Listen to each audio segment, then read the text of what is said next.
Қайырлы күн, құрметті менің көрермендерім, сіздермен бірге Жазира Супер Асхана каналына қош келдіңіздер. Бүгін ПП жүгері ұннан печенье дайындайтын боламыз.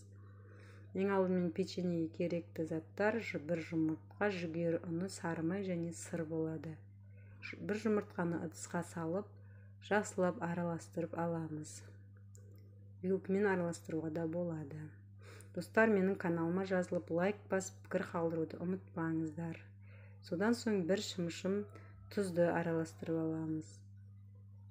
Тұзды араластырып болғаннан кейін 3-1 шай қасық ас содасын қосып аламыз. ПП тамақтанып жүргендерге өте керемет печенье. Бізге өте қатты ұнады, сіздерге де ұнайды деп ойлаймын. Сары май бөлме температурасында болғаны жақсы. Сары майды да жақсылап араластырып аламыз.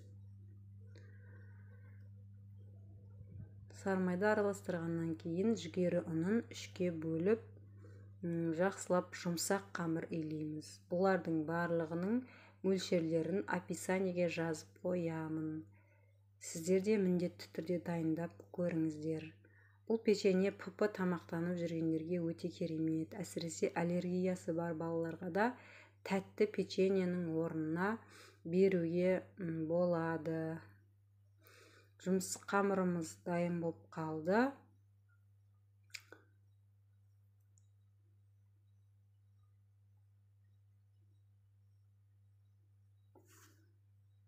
Енді сырды теркіден өткізіп дайындап алдым мен.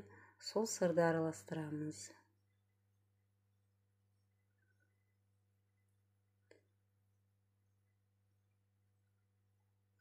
Өзім қолмен жақсылап тағы да бір рет араластырып алған жөн көрдім.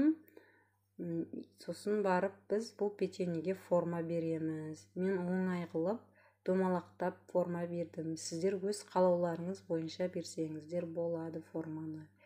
Және қызып тұрған пеште 20 минуттай баяу отта пісіріп аламыз печеньені. Өте жұмсақ печенье болып шықты. Менде өзімде ұлымда аллергия бар, сол үшін осындай печенье беремін.